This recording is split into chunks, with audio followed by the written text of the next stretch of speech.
Greetings to all. My name is Paul John, and this is my second record for the Unix and Linux lab. And this is all about basic arithmetic operations in using shell script. And the the question given to me is to write a program in shell script to create a basic calculator. And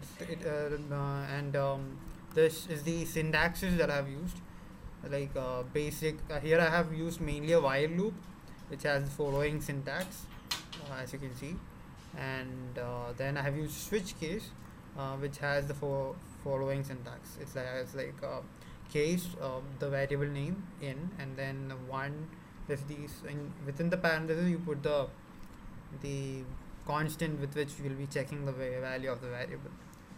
And this is the source code that I've written, and this is the output.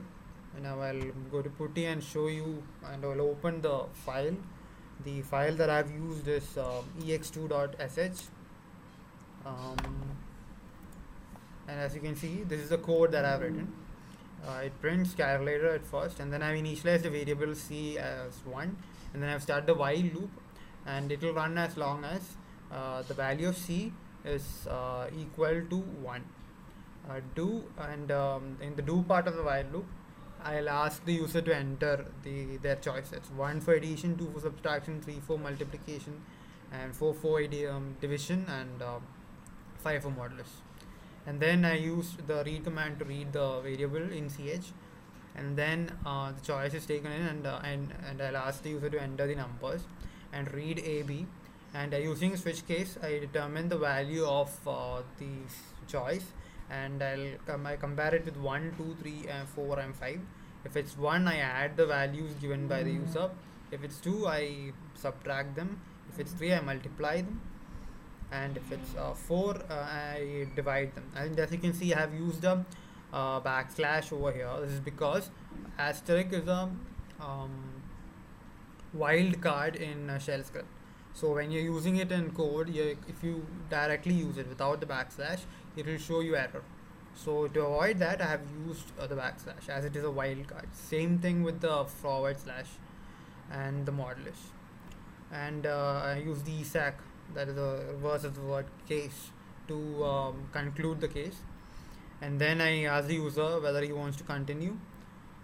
And I've used a hyphen e here so that the backslash n works. Without the e, but the backslash n won't work, and neither will the tab. And then based on the choice, it's 1 for yes and 0 for no, and I read it into C.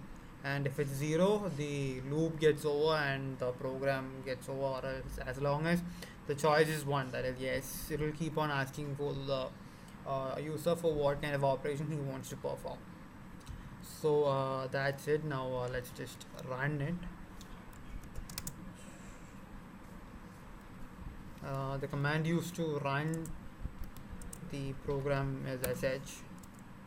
As you can see, the calculator is asking me for my choice. I'll go for a multiplication. They're asking me the numbers. I'll go with 5 and 9, and I got the answer yes. I want to continue. I will go for subtraction, and let's give 5 and 3, 2, and no, I don't want to continue. Well, I'm not supposed to give 0. That's my fault. Anyways, it works. So thank you all for watching. That's it. That's the end of my second record. See you all next time.